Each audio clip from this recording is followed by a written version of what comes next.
Elephant walk, paume de main au sol, jambes tendues. Standing pancake, la tête qui touche le sol.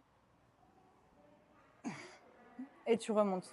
Pigeon push-up, poitrine qui touche le genou et tête qui touche le pied.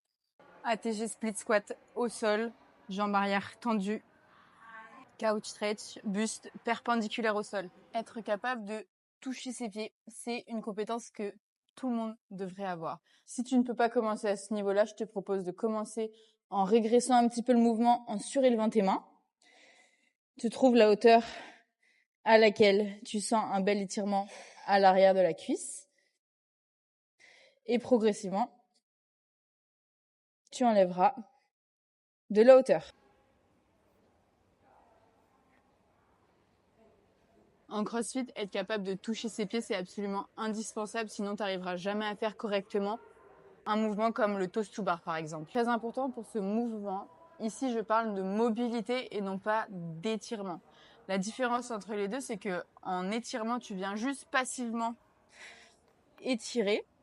Donc là, tu vois, je laisse l'étirement faire tout seul et je fais rien de plus. Et la mobilité, c'est ta capacité à te mettre activement dans une amplitude. Donc là, pour le elephant walk, je vais te demander de contracter ta cuisse à l'avant. Quand tu contractes ta cuisse, les muscles qui sont derrière, eux, ils sont obligés d'être relâchés pour que ta cuisse soit contractée. Et donc, tu fais ça sur chaque jambe. Tu penses à contracter devant. Être capable de contracter tes muscles quand tu es dans une position d'étirement, ça te permet d'avoir un bien meilleur contrôle sur ton mouvement. Si tu as du mal à contracter ta cuisse quand tu es en position d'étirement, commence debout déjà à t'amuser à contracter ta cuisse volontairement pour enregistrer la sensation que c'est et ensuite d'essayer de retrouver cette même sensation quand tu commences à étirer. Ensuite, standing pancake. Tu viens étirer les adducteurs, mais comme tu veux pas glisser, tu dois rester actif au niveau de tes adducteurs. Tu as déjà sûrement vu cet étirement-là, voire même celui-là. Avec ces deux exercices-là, tu viens étirer passivement tes adducteurs. Alors qu'avec le standing pancake, tu dois rester quand même un minimum actif pour ne pas glisser. Et quand tu remontes, tu dois contracter pour remonter. Pour commencer à faire cet exercice, tu peux t'assister d'un banc. Comme ça, tu fais des petites répétitions, mais tu peux quand même t'assister de tes mains plus facilement. Ça rend aussi l'exercice plus mesurable. Quand par exemple, tu arrives à faire toucher ton menton facilement au banc, tu peux te trouver un support un peu plus bas. Le but, c'est progressivement de te familiariser à cette amplitude-là et progressivement, tu essaieras d'aller un petit peu plus bas.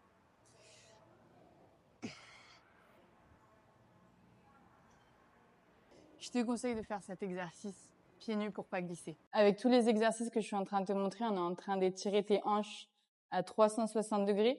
Avec le elephant walk, on a commencé à étirer derrière. Avec le pancake, on étire à l'intérieur. Avec le pigeon push-up, on vient étirer à l'extérieur. Pour ce mouvement, tu viens de placer en 90-90, c'est-à-dire 90 degrés au niveau du genou avant et 90 degrés au niveau du genou arrière. Pour commencer, tu peux commencer en t'assistant en plaçant tes mains devant. Et là, le but, ça va être premièrement de descendre la poitrine jusqu'au genou. Le but, c'est de vraiment bouger au niveau des hanches et venir sentir l'étirement dans le fessier. Quand je dis que tu veux bouger au niveau des hanches, c'est pour éviter de faire ça. C'est pas le buste qui descend. C'est au niveau des hanches. Tu grandis, tu essaies d'avoir un bas du dos assez droit et tu viens descendre. Le buste qui touche le genou, ce sera la conséquence. Une fois que tu es plus à l'aise, tu pourras le faire sans les mains. Il se peut que ça crampe aussi à l'arrière, c'est normal.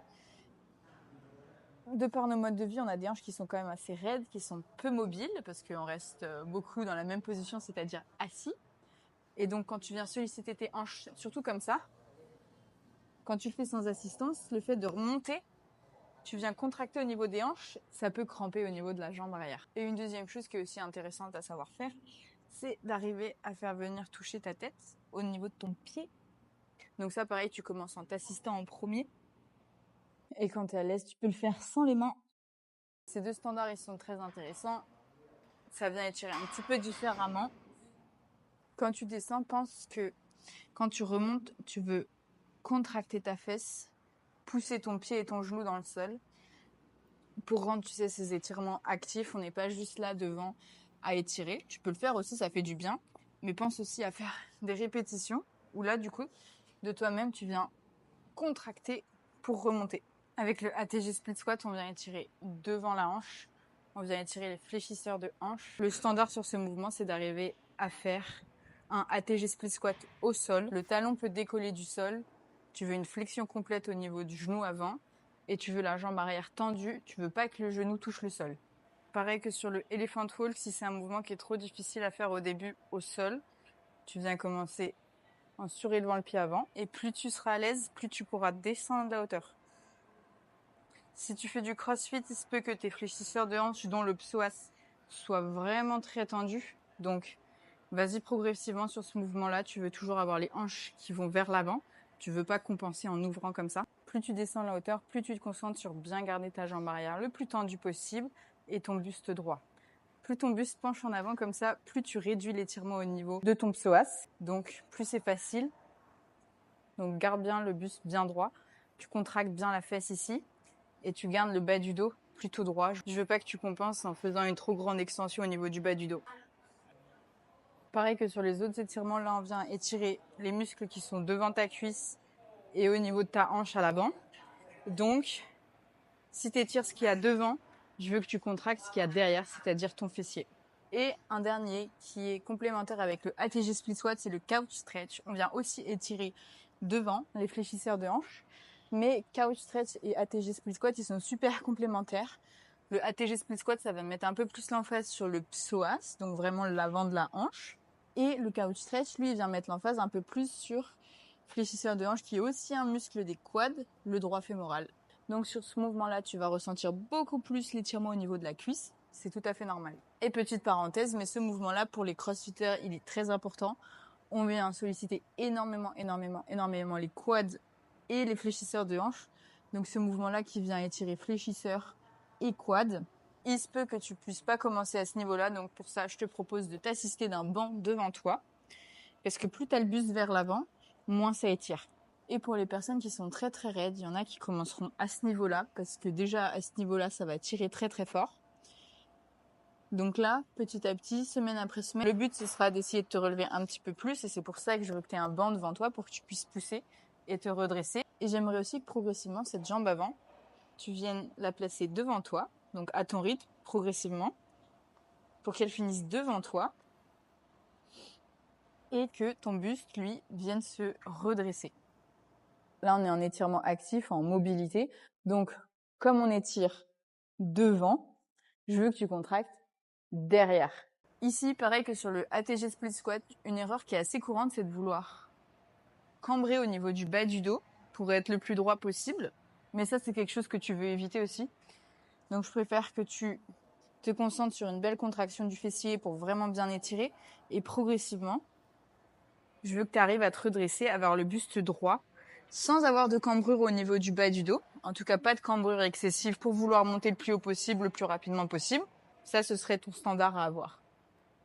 Niveau installation sur le couch stretch, pense à avoir tibia et pied en contact avec le mur.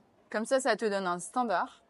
Et si tu commences comme ça, plus tu vas réussir à te redresser en gardant toujours ce même standard au niveau de la jambe arrière, plus tu vas voir que tu progresses. Les gens qui sont très tendus au niveau des quads, je les vois commencer comme ça.